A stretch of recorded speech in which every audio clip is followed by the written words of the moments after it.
Nous regardons à présent les market movers en Europe avec vous, toujours Antoine, et on commence du coup comme d'habitude avec le CAC 40. Et oui, le CAC 40 qui a signé la semaine dernière une 4e semaine de hausse consécutive.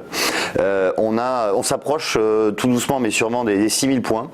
On aimerait atteindre d'ici la fin de l'année qu'on pourrait atteindre d'ici la fin de l'année, puisque comme on le voit à l'écran, on est aujourd'hui à 5940 points, on est à 60 points, oui, plus qu'à 1% et on est aux 6000 points.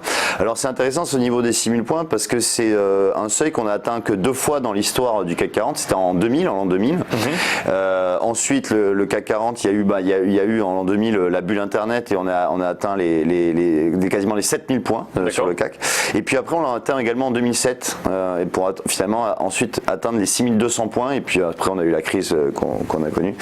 Mais effectivement on est sur des niveaux historiques, ces 5940 on les avait pas vus donc depuis octobre 2007 et par conséquent c'est vrai que les investisseurs sont toujours optimistes et achètent le CAC 40 dès qu'il y a des replis. On voit que le CAC ensuite repart à la hausse et inscrit de nouveaux records. Donc les investisseurs sont plutôt optimistes sur le CAC 40. Il y a une autre valeur sur laquelle les investisseurs sont plutôt optimistes depuis une semaine. Il s'agit d'Iliad. Oui, Iliad, effectivement, Iliad qui est la maison mère de Free et qui la semaine dernière a fait un bond de 17% parce que son PDG Xavier Niel, qui possède 52% du capital, a annoncé un plan de rachat d'actions massif pour 1,4 milliard d'euros. Donc ça s'appelle un terme technique, c'est une OPRA, c'est-à-dire une offre publique de rachat d'actions.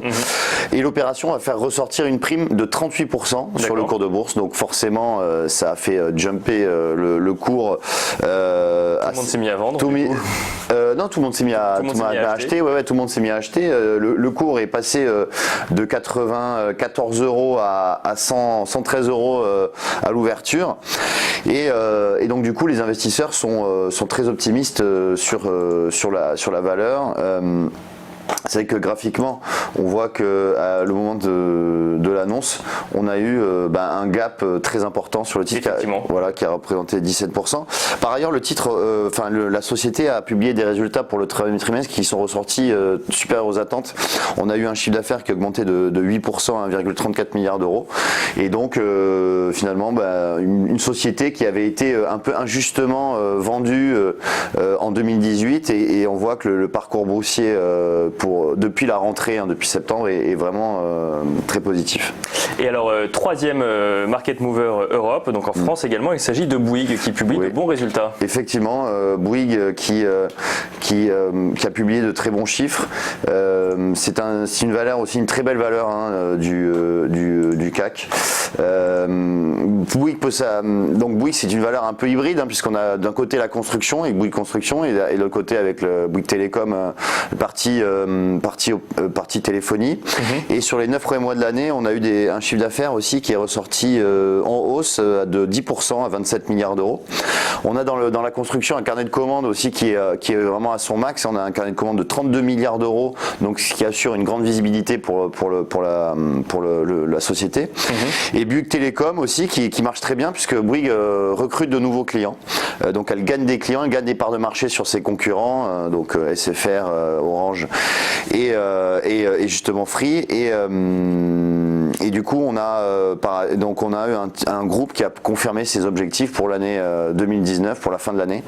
Et du coup graphiquement, si on regarde aussi ce qui se passe, si on se met sur on a un titre qui depuis 2019 progresse significativement et là on est sur un niveau important graphiquement puisqu'on est revenu sur un support à 37,60 €, niveau intéressant pour le titre. Pour le titre, du coup. Donc ça c'était les market movers Europe et dans quelques instants du coup les market movers aux États-Unis.